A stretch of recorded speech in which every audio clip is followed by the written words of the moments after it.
Basta mga taga-Orani, walang tubig, di nakaligo. walang Dahil tubig. sa billiard water. Oh, walang tubig. Cut. Again. Maganda raw mga taga-Orani. Again. Cut mo? Wag, kasama yun.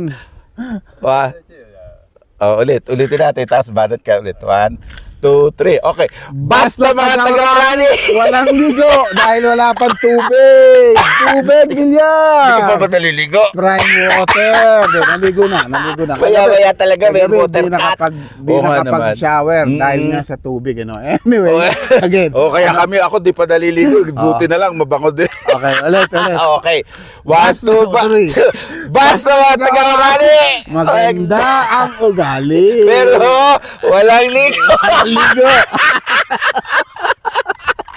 Walang iya kayo, mataga-prime.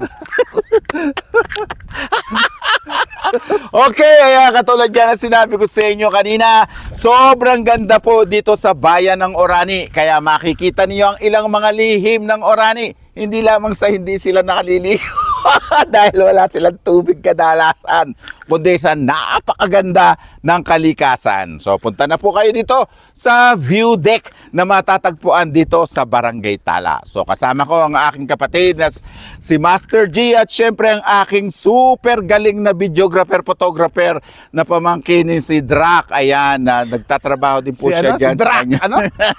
Ano? So, panoorin po ninyo. Mas marami pa kayo makita sa Nixon TV. Dami mong